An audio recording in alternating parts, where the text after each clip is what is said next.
मतलब ये क्रेज क्या है, ये क्यों, मतलब हमारे इंडिया में भी एजुकेशन देखिए आप, आईआईटी है, एनआईटीज़ है, और बहुत सारे प्राइवेट इंस्टीट्यूट यहाँ पे भी है, आईआईएम है।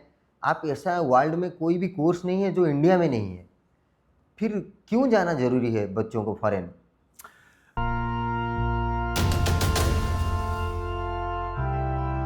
स्टेट है उड़ीसा, जी। उड़ीसा हो गया, बिहार हो गया, छत्तीसगढ़ हो गया।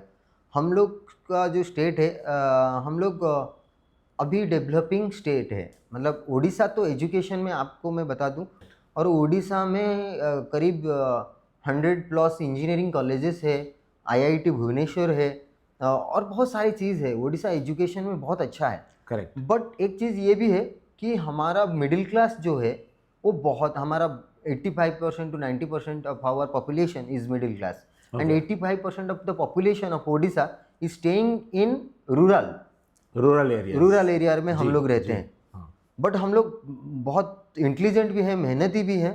बट एक चीज़ यहाँ पे, आप जैसे बोले कि एक क्वालिटी एजुकेशन मिलता है, फॉरेन में जाते हो जी। वहाँ पे अच्छा पैसा मिलता है।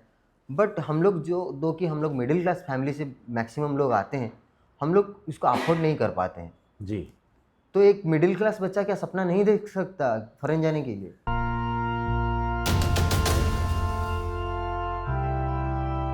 मैंने ऐसे काफी लोगों को ट्रेन किया है मेरे लाइफ में कि बहुत ब्रिलियंट स्टूडेंट हैं, वीजीटीआई इंजीनियरिंग कॉलेज से पढ़े हैं, टॉप नॉच इंस्टीट्यूशन से पढ़े, IITians, can you imagine, IITians, and they been struggling to clear the language exam. Reason ये है कि is not that, maybe I could probably say that fear is one of the reason, because they feel that this is a different kind of an examination. I would have to come up with an accent or the pronunciation kind of, मुझे American sound करना है, तो एक myth है।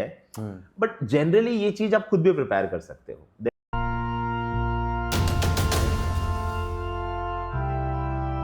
Can you imagine that somebody at the age of 45 is getting into UK?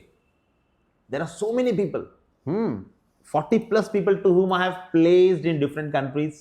Just they had, sir, I had a dream of pursuing this particular program in the country, and just that I don't have any financial background, percentage नहीं था, experience gain किया उन्होंने market में, उन्होंने पैसे कमाए और उसके बाद अपने सपनों को पूरा किया। So nothing is impossible at the end of the day, just the right guidance and the right path, that is important.